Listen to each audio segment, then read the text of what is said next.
നമസ്കാരം. Village investor എന്ന YouTube ചാനലിലേക്ക് എല്ലാവർക്കും സ്വാഗതം. ബേസിക് ഓഫ് ഷെയർ മാർക്കറ്റ് എന്ന വീഡിയോ സീരീസിൽ പുതിയ വീഡിയോയിൽ നമ്മളൊന്ന് ഒന്നിച്ച് പഠിക്കാൻ പോകുന്നത് എന്താണ് ക്യാഷ് ഫ്ലോ സ്റ്റേറ്റ്മെൻറ്റ് എന്നതിനെ കുറിച്ചാണ്. എങ്ങനെ ഒരു ക്യാഷ് ഫ്ലോ സ്റ്റേറ്റ്മെൻറ്റ് നോക്കി ഒരു കമ്പനി അനലൈസ് ചെയ്യുക, അത് നല്ലതാണോ, കമ്പനി നല്ല കമ്പനിയാണോ, അതിൽ ഇൻവെസ്റ്റ് ചെയ്യാൻ പറ്റുമോ എന്നതിനെക്കുറിച്ചാണ് നമ്മൾ ഒന്ന് ഡിസ്കസ് ചെയ്യാൻ. ഇതിനു മുമ്പ് എന്താണ് PE റേഷ്യോ, എന്താണ് EPS എന്നതിനെക്കുറിച്ചെല്ലാം വീഡിയോ ഇട്ടിട്ടുണ്ടായിരുന്നു. ഇതിൻ്റെ ഒരു പ്രൈസ് സെറ്റ് ചെയ്ത് അതിൻ്റെ ലിങ്ക് ഞാൻ മുകളിൽ നൽകിയിട്ടുണ്ട്. അത് കൂടുതൽ കാര്യങ്ങൾ പഠിച്ച് മനസ്സിലാക്കാൻ താല്പര്യമുള്ളവർ അത് കണ്ട് കൂടുതൽ കാര്യങ്ങൾ പഠിച്ച് മനസ്സിലാക്കുമെന്ന് അഭ്യർത്ഥിക്കുന്നു. എന്താണ് ക്യാഷ് ഫ്ലോ സ്റ്റേറ്റ്മെൻറ്റ് പറഞ്ഞു കഴിഞ്ഞാൽ, ഒരു കമ്പനിയെ സംബന്ധിച്ചോളം അവരുടെ ഡെയിലി വർക്കിന് അഥവാ അന്നന്ന് ഓരോ ദിവസത്തിൻ്റെ വർക്കിന് ആവശ്യമായിട്ട് പൈസ വരും പോകും. അല്ലാതെ ആ കമ്പനിയിൽ എന്തെങ്കിലും പ്രൊഡക്ഷൻ ബേസ് ചെയ്തിട്ട് സാധനങ്ങൾ പർച്ചേസ് ചെയ്യും, സാധനങ്ങൾ സെല്ല് ചെയ്യും. അങ്ങനെ നടക്കുന്ന ഡെയിലി നടക്കുന്ന കാര്യങ്ങളും ആ കമ്പനിയിൽ ഇൻവെസ്റ്റ്മെൻറ്റ് വരും. കമ്പനിയിൽ നിന്ന് പൈസ ആവശ്യമായി കമ്പനി വേറെ കടങ്ങൾ എടുക്കേണ്ടി വരും. ഇതിനെക്കുറിച്ചെല്ലാം ഫണ്ട് വരുന്നതും പോകുന്നതും അഥവാ കമ്പനിക്ക് ക്യാഷായിട്ട് വരുന്നതും ക്യാഷ് പുറത്തു പോകുന്നതുമായിട്ടുള്ള എല്ലാ ഇടപാടുകളും ഈ ക്യാഷായിട്ടുള്ള എല്ലാ ഇടപാടുകളും ഈ ക്യാഷ് ഫ്ലോ സ്റ്റേറ്റ്മെൻറ്റിൽ കാണാം. അപ്പോൾ അങ്ങനെ നോക്കി നമ്മളിപ്പോൾ ബാലൻസ് ഷീറ്റ് നോക്കുകയാണെങ്കിൽ ബാലൻസ് ഷീറ്റിൽ ഫണ്ട് വന്നു, അല്ലെങ്കിൽ പ്രോഫിറ്റ് ആൻഡ് ലോസ് അക്കൗണ്ടിലായാലും ഫണ്ട് വന്നു, നമുക്ക് ഇൻകം വന്നു എന്നായിരിക്കും അതിൽ കാണുന്നത്, അല്ലെങ്കിൽ ലോസ് ആയി എന്നൊന്ന് കാണിക്കും. പക്ഷേ ആക്ച്വലി ഫണ്ട് ക്യാഷ് വന്നിട്ടുണ്ടോ ഇല്ലയോ എന്ന് അറിയണമെന്നുണ്ടെങ്കിൽ നമുക്ക് ക്യാഷ് ഫ്ലോ സ്റ്റേറ്റ്മെൻറ്റ് നോക്കാം. ഈ ക്യാഷ് ഫ്ലോ സ്റ്റേറ്റ്മെൻറ്റ് നമ്മൾ 3ആയി തരംതിരിച്ചിട്ടുണ്ട്. ഓപ്പറേറ്റിംഗ് ക്യാഷ് ഫ്ലോ ആക്ടിവിറ്റീസിലൂടെ വരുന്ന പൈസ, അത് വരുന്നത് പോകുന്നതുമായ ക്യാഷ് ഫ്ലോ, അതുമാതിരി ഇൻവെസ്റ്റിംഗ് ആക്ടിവിറ്റീസിലൂടെ ക്യാഷ് വരുന്നതും പോകുന്നതുമായ കാര്യങ്ങൾ, അതുമാതിരി ഫൈനാൻസിങ് ബേസ് ചെയ്തിട്ട് ക്യാഷ് ഫ്ലോ, ഇൻഫ്ലോ, ഔട്ട്ഫ്ലോ അഥവാ വരുന്നത് പോകുന്നതുമായിട്ടുള്ള 3ആയിട്ട് ക്യാഷ് ഫ്ലോ തരംതിരിച്ചിട്ടുണ്ട്. അതിൽ ഓപ്പറേറ്റിംഗ് ആക്ടിവിറ്റീസിൽ പറയുന്നത് ഒരു കമ്പനി, ആ കമ്പനിയിൽ പ്രൊഡക്ഷൻ നടക്കുന്നുണ്ട്. പ്രൊഡക്ഷൻ നടക്കണമെന്നുണ്ടെങ്കിൽ കമ്പനിക്ക് റോ മെറ്റീരിയൽ വാങ്ങണം. അപ്പോൾ റോ മെറ്റീരിയൽ വാങ്ങാൻ വേണ്ടി റോ മെറ്റീരിയൽ ബൈ ചെയ്യണം. ബൈ ചെയ്യുമ്പോൾ ക്യാഷ് ഫ്ലോ പൈസ കൊടുക്കണം. ഇതിപ്പോൾ ഉദാഹരണത്തിന് ഒരു കാർ ടാറ്റ മോട്ടോഴ്സിന് വെച്ചോളൂ. ടാറ്റ മോട്ടോഴ്സിൻ്റെ കാർ മാനുഫാക്ചർ ചെയ്യാൻ മെറ്റൽ വേണം, അലുമിനിയം വേണം, ഇങ്ങനത്തെ മെറ്റൽസ് വേണം, സ്റ്റീല്, അലുമിനിയം ഒക്കെ വേണ്ടി വരും. അപ്പോൾ അതുപോലെ എന്ത് ചെയ്യും, അത് പർച്ചേസ് ചെയ്യും. ഈ പർച്ചേസ് ചെയ്യുമ്പോൾ പ്രൊഡക്ഷൻ അഥവാ റോ മെറ്റീരിയൽസ് വാങ്ങുന്നുണ്ട്. ഈ വാങ്ങുമ്പോൾ അവർ പൈസ കൊടുക്കണം. അപ്പോൾ ഔട്ട്ഫ്ലോ ആണോ, ക്യാഷ് പുറത്തു പോകും. അപ്പോൾ അത് എവിടെ എഴുതും പറഞ്ഞു കഴിഞ്ഞാൽ ഓപ്പറേറ്റിംഗ് ആക്ടിവിറ്റീസിലാണ് ഈ ക്യാഷ് ഫ്ലോ ഔട്ട്ഫ്ലോ എഴുതുക. അഥവാ റോ മെറ്റീരിയൽ വാങ്ങി ക്യാഷ് നമ്മൾ കൊടുത്തു. അതേസമയം നമ്മുടെ മെറ്റീരിയൽ അഥവാ നമ്മുടെ നമ്മളിപ്പോൾ കാറ് മാനുഫാക്ചർ ചെയ്തു, ആ കാറ് വിറ്റു, അത് നമ്മൾ ഡീലർക്ക് കൊടുത്തതിന് ഡീലർ പൈസ തരും. ഡീലർ ക്യാഷ് വരുന്നത് എന്താണ്, നമ്മൾ കാറ് വിറ്റ് പൈസ വന്നു. അവിടെ ഇൻഫ്ലോ ആണ് സംഭവിക്കുക. അപ്പോൾ ഓപ്പറേറ്റിംഗ് ആക്ടിവിറ്റീസിൽ കമ്പനിയിൽ നടക്കുന്ന കാര്യങ്ങളിൽ ക്യാഷ് വരുന്നതും പോകുന്നതുമായ എൻട്രീസാണ് ഇടുക. അതേസമയം ഇൻവെസ്റ്റിംഗ് ആക്ടിവിറ്റി എന്ന് പറഞ്ഞാൽ കമ്പനി വേറെ കമ്പനികളിൽ ഇൻവെസ്റ്റ് ചെയ്തിട്ടുണ്ടാവും. ആ ഇൻവെസ്റ്റ് ചെയ്തിട്ടുള്ള ആക്ടിവിറ്റീസ് നമ്മൾ ഇൻവെസ്റ്റ് ചെയ്യുമ്പോൾ പൈസ പോവുകയും ചെയ്യാം.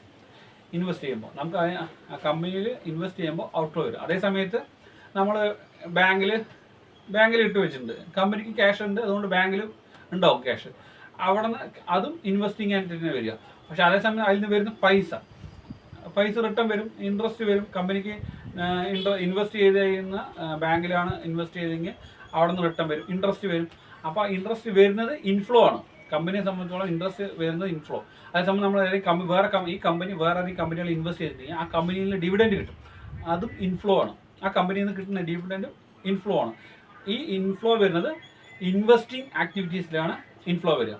അതേസമയം ഏതെങ്കിലും ഷെയറിൽ ഇൻവെസ്റ്റ് ചെയ്തിട്ടുണ്ടെങ്കിൽ വേറെ ഏതെങ്കിലും കമ്പനികളിൽ ഇൻവെസ്റ്റ് ചെയ്തിട്ടുണ്ടെങ്കിൽ പൈസ ഔട്ട്ഫ്ലോ പോവും. അവിടെ നിന്ന് കിട്ടുന്ന ഡിവിഡൻഡ് ആയാലും വെളിയിൽ നിന്ന് നമ്മൾ ഇൻവെസ്റ്റ് ചെയ്തതിൽ റിട്ടേൺ വരുന്ന ഇൻട്രസ്റ്റ് ആയാലും അത് ഇൻവെസ്റ്റിംഗ് ആക്ടിവിറ്റി ഇൻഫ്ലോ ആണ്. ആ പൈസ ഇങ്ങോട്ട് വരുന്നതാണ്. അതേപോലെ തന്നെ വേറെ തന്നെ ഫിനാൻഷ്യൽ ആക്ടിവിറ്റീസ് ഒന്നുമില്ല. കമ്പനിക്ക് ഫണ്ട് റൈസ് ചെയ്യാൻ വേണ്ടി കമ്പനി ഒന്നിലെ ഷെയർ ലിസ്റ്റ് ചെയ്യും. അപ്പോൾ ഷെയർ പബ്ലിക്കിന് കൊടുക്കും. ആ പബ്ലിക്കിന് കൊടുത്തിട്ട് ക്യാഷ് വരികയാണ്. ഈ ക്യാഷ് വരുന്നത് അത് ഇൻഫ്ലോ ആണ്. ഫിനാൻഷ്യൽ ആക്ടിവിറ്റീസിൽ ഇൻഫ്ലോ പൈസ വന്നു. അതേസമയം പൈസ ലോൺ എടുത്തു, ബാങ്കിൽ പോയി ലോൺ എടുത്തപ്പോൾ ബാങ്കിൽ നിന്ന് ഇൻഫ്ലോ പൈസ ഇങ്ങോട്ട് വരികയാണ്. അതേസമയം ബാങ്കിൽ ഇൻട്രസ്റ്റ് അടച്ചു, ഈ എടുത്ത പൈസക്ക് ഇൻട്രസ്റ്റ് അടയ്ക്കണമല്ലോ, ഇൻട്രസ്റ്റ് അടച്ചു കഴിഞ്ഞാൽ അത് ഔട്ട്ഫ്ലോ, പൈസ നമ്മൾ അവിടെ നിന്ന് പോവുകയാണ്. അതുമാതിരി നമ്മൾ ഈ ഷെയർ ഹോൾഡേഴ്സിനെ കൊണ്ടും ഇക്വിറ്റി ഷെയർ ഹോൾഡേഴ്സ് ഉണ്ടോ, preferential share holders. Preferential share ഹോൾഡേഴ്സിന് മസ്റ്റായിട്ട് ഡിവിഡൻഡ് കൊടുക്കണം.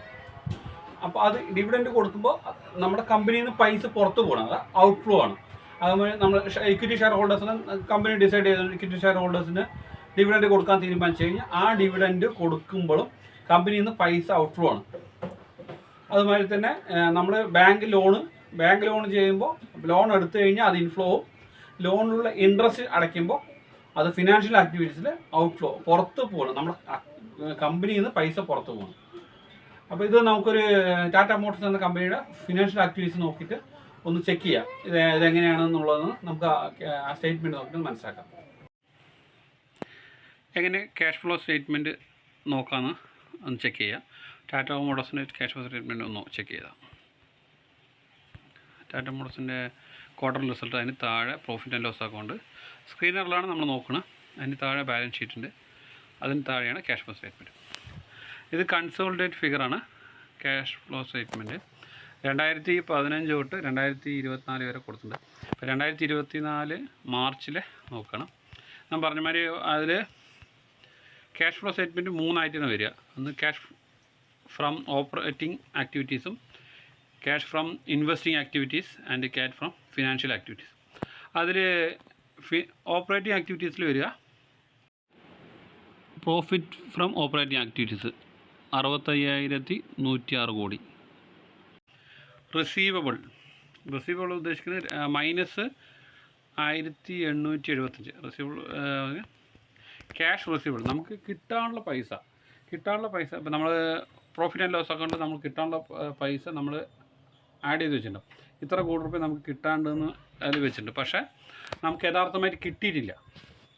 ആ ഇപ്പോൾ ഒരു 5,000 കോടി നമുക്ക് കിട്ടാനുണ്ടെങ്കിൽ അതിലൊരു 2,000 കോടി കിട്ടിയില്ലെങ്കിൽ, ഈ 3,000 കോടി മാത്രമേ കിട്ടിയിട്ടുള്ളൂ, 2,000 കോടി കിട്ടിയില്ലെങ്കിൽ നമ്മൾ അത് മൈനസായിട്ട് ക്യാഷ് അക്കൗണ്ടിൽ നമ്മുടെ ക്യാഷ് ഫ്ലോയിൽ കാണിക്കും. അതായത് ക്യാഷ് റിസീവബിളിൽ 5,000 കോടി 2,000 കിട്ടാനുണ്ടെങ്കിൽ 3,000 മാത്രം കിട്ടിയിട്ടുള്ളെങ്കിൽ ആ 2,000 മൈനസ് 2,000 കാണിക്കും. അതുപോലെ ഇവിടെ ഇതിൽ കാണിക്കുന്നത് നമ്മുടെ ഉദാഹരണം പറഞ്ഞാൽ ബാലൻസ് ഷീറ്റിൽ നമ്മൾ നോക്കിക്കണം. അസറ്റ് കോളത്തിൽ അതർ ഇൻകം താഴെ ഇൻവെൻട്രി ട്രേഡ് റിസീവബിൾ കണ്ടില്ലേ, ഈ ട്രേഡ് റിസീവബിളിൽ 13,685 കോടി കിട്ടാനുണ്ട്. ആ കിട്ടാനുള്ളതിൽ നമുക്ക് ക്യാഷായിട്ട് ആ പൈസയിൽ നിന്ന് 1,875 കോടി കിട്ടിയിട്ടില്ല. അത് നമുക്കിനി കിട്ടണം. അതുകൊണ്ടാണ് ക്യാഷ് വരാനുള്ളത് വരാത്തതുകൊണ്ട് ഇവിടെ -1,875 കോടി കാണിക്കുന്നത്. ഇൻവെൻട്രി പറഞ്ഞാൽ സ്റ്റോക്ക്. ഓക്കെ, നമ്മൾ സ്റ്റോക്ക് പറഞ്ഞാൽ ഉദാഹരണം പറഞ്ഞു കഴിഞ്ഞാൽ വണ്ടി, നമ്മൾ വെഹിക്കിളാണ്, കാറാണ്, വെഹിക്കിളായതുകൊണ്ട് ഇൻവെൻട്രി കമ്പനിയിലെ ഇൻവെൻട്രി മെറ്റീരിയൽ ആയിക്കോട്ടെ അല്ലെങ്കിൽ സ്റ്റോക്ക് ആയിക്കോട്ടെ.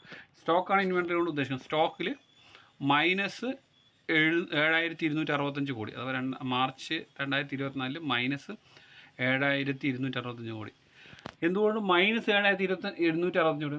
നമ്മൾ മെറ്റീരിയലോ സ്റ്റോക്കോ, മെറ്റീരിയൽ ഇൻവെൻട്രി ക്യാഷ് നമ്മൾ കൊടുക്കണം. മെറ്റീരിയൽ വാങ്ങുമ്പോൾ പൈസ പോയിട്ട് ആണ് സാധനം വരുന്നത്. അപ്പോൾ നമ്മുടെ ക്യാഷ് പോവുകയാണ്, ഔട്ട്ഫ്ലോ ആണ്, പൈസ പോയിട്ടാണ് മെറ്റീരിയലോ സ്റ്റോക്കോ വരുന്നത്. അതാണ് ഇൻവെൻട്രിയിൽ -7,265 കാണിക്കുന്നത്. പേയബിൾ, നമുക്ക് കൊടുക്കാനുള്ള പൈസ നമ്മളെ ക്യാഷ് ഒരു 13,706 കോടി. അഥവാ നമ്മൾക്ക് നേരത്തെ ഞാൻ പറഞ്ഞില്ല, ബാലൻസ് ഷീറ്റിൽ അസറ്റ് ലൈബിലിറ്റിയിൽ ട്രേഡ് പേയബിൾ, നമ്മൾ ഒരു സാധനം വാങ്ങി അതിൻ്റെ പൈസ നമ്മൾ കൊടുക്കാണ്ട്. അപ്പോൾ 79,252 കൊടുക്കാണ്ട്. പക്ഷേ നമ്മളിവിടെ എന്താ ചെയ്യുന്നത്, ക്യാഷിൽ എന്തുകൊണ്ട് വെച്ച് കഴിഞ്ഞാൽ ക്യാഷ് ഫ്ലോയിൽ പേയബിൾ നമ്മൾ 13,706 കോടി കാണിക്കുന്നത് പറഞ്ഞു കഴിഞ്ഞാൽ നമ്മൾ കൊടുക്കാനുള്ള പൈസ ഫുള്ളായിട്ട് കൊടുത്തിട്ടില്ല. ചിലപ്പോൾ ഈ 13,706 കോടി അടുത്ത മാസം വരും കൊടുക്കുക. ആ കൊടുക്കാത്ത പൈസയാണ് ഇവിടെ ക്യാഷായിട്ട് പ്ലസ്സിൽ കാണിക്കുന്നത് പേയബിളിൽ. മനസ്സിലായെന്ന് വിചാരിക്കും. ലോൺ അഡ്വാൻസിൽ ഇതിലൊന്നുമില്ല. വർക്കിംഗ് ക്യാപിറ്റലാണ്. വർക്കിംഗ് ക്യാപിറ്റൽ പറഞ്ഞു കഴിഞ്ഞാൽ 2760. അപ്പോൾ നമ്മളൊരു വർക്ക് നടന്നുകൊണ്ടിരിക്കുന്നത് അതിൻ്റെ ബേസ് ചെയ്തിട്ട് സാധാരണ രീതിയിൽ വർക്കിംഗ് ക്യാപിറ്റലും മൈനസാണ് കാണിക്കുക, ഇവിടെ പ്ലസ് കാണിക്കുന്നുണ്ട്. വർക്കിംഗ് ക്യാപിറ്റൽ നമുക്ക് ക്യാഷ് ഉണ്ട്. വർക്കിംഗ് ക്യാപിറ്റൽ ക്യാഷ് ഉള്ളതുകൊണ്ടാണ് 2760 കോടി കാണിക്കുക. Working capital IIT. Direct tax കൊടുക്കുകയാണ്. നമ്മൾ ടാക്സ് പേ ചെയ്തതിന് ടാക്സ് കൊടുത്തതിന് ക്യാഷ് നമ്മുടെ അക്കൗണ്ടിൽ നിന്ന് പോവുകയാണ്. അപ്പോൾ 4516 കോടി ടാക്സ് പേ ചെയ്തു. അപ്പോൾ ടാക്സ് പേ ചെയ്തപ്പോൾ നമ്മുടെ കയ്യിൽ ക്യാഷ് ഓപ്പറേറ്റിംഗ് ആക്ടിവിറ്റീസിലാണ് ഈ ടാക്സ് വരുന്നത്. ഡയറക്റ്റ് ടാക്സ് പേ ചെയ്തത് 4516 കോടി നമ്മൾ ടാക്സ് പേ ചെയ്തു. ഇനി ക്യാഷ്, ഇതാണ് ഓപ്പറേറ്റിംഗ് ആക്ടിവിറ്റീസിലൊക്കെ ഇത്രയും ഐറ്റങ്ങളാണ് വരുന്നത്. ക്യാഷ് ഫ്രം ഇൻവെസ്റ്റിംഗ് ആക്ടിവിറ്റി പറഞ്ഞു കഴിഞ്ഞാൽ നമ്മളെന്നൊരു അസറ്റ് വാങ്ങുക ചെയ്യുമ്പോഴാണ്. അസറ്റ് വാങ്ങുന്നത് ഇൻവെസ്റ്റിംഗ് ആക്ടിവിറ്റിയാണ്. അപ്പോൾ നമ്മൾ ഫിക്സഡ് അസറ്റ് വാങ്ങി 15168 കോടിക്ക് അസറ്റ് വാങ്ങി. എന്തെങ്കിലും ഒരു അസറ്റ് വാങ്ങി, ലാൻഡോ പ്ലാന്റോ എന്തെങ്കിലും വാങ്ങി.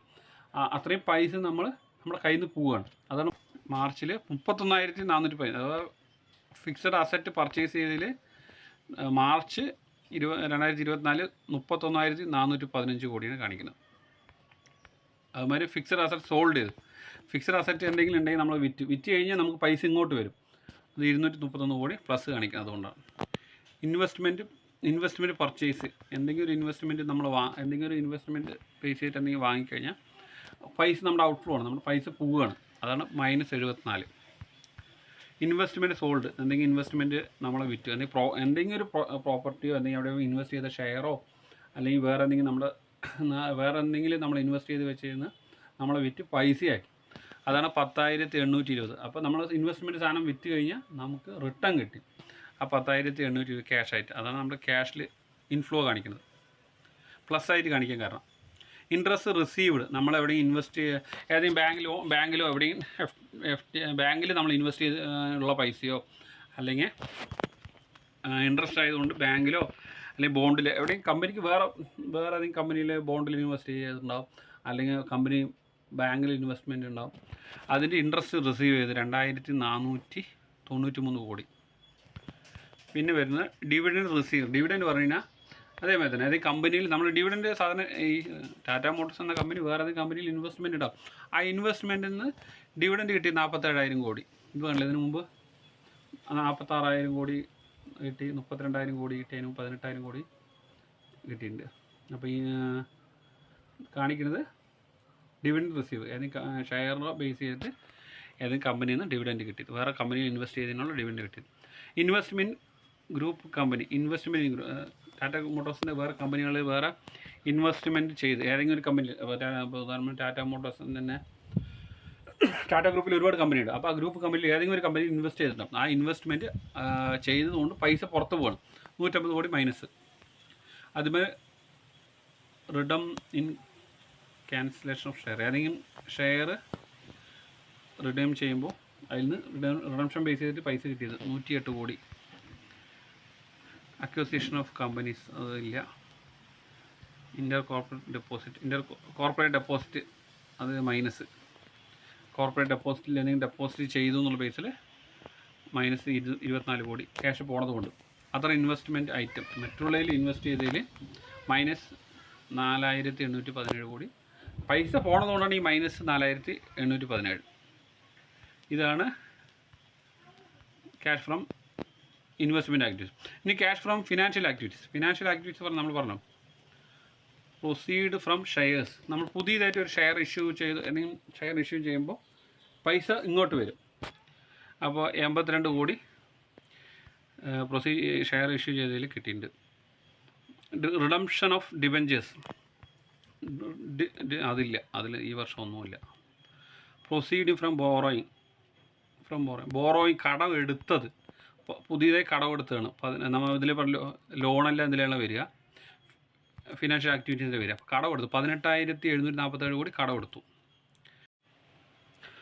റീപേയ്മെൻറ്റ് ഓഫ് ബോറോയിങ് അഥവാ നമ്മൾ ഇതിനു മുമ്പ് കടമെടുത്തിട്ടുണ്ടല്ലോ, ആ കടമെടുത്ത് നമ്മൾ തിരിച്ചടച്ചു -47,332 കോടി. നമ്മുടെ കയ്യിൽ നിന്ന് കടമെടുത്തത് തിരിച്ചടവായിട്ട് 47,332 കോടി കമ്പനിയിൽ നിന്ന് പോവുകയാണ്. അതുകൊണ്ടാണ് -47,332 കാണിക്കും. അടുത്ത ഇൻട്രസ്റ്റ് പെയ്ഡ് പറഞ്ഞാൽ നമ്മൾ ലോൺ എടുത്തതിൻ്റെ ഇൻട്രസ്റ്റ് 9,332 കോടി മൈനസ്, അഥവാ 9,332 ഇൻട്രസ്റ്റ് പെയ്ഡ് ചെയ്തു. കമ്പനി നമ്മൾ ബാങ്കിൽ എവിടെയും ലോൺ എടുത്തിട്ടുണ്ടാവും, അത് നമ്മൾ തിരിച്ച് ലോണിൻ്റെ ഇൻട്രസ്റ്റ് അടച്ചു.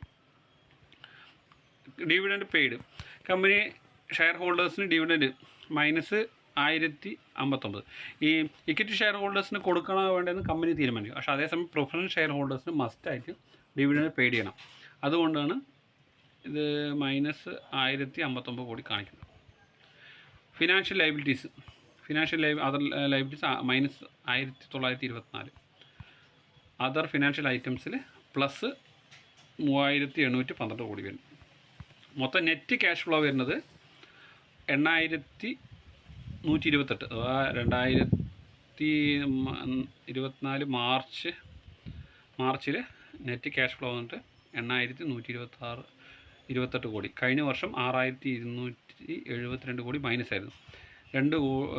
അത് -1 പ്ലസ്സായി, നല്ല സൈനാണ്. പക്ഷെ ഇതിൽ മെയിനായിട്ട് വരുന്നത് പറഞ്ഞു കഴിഞ്ഞാൽ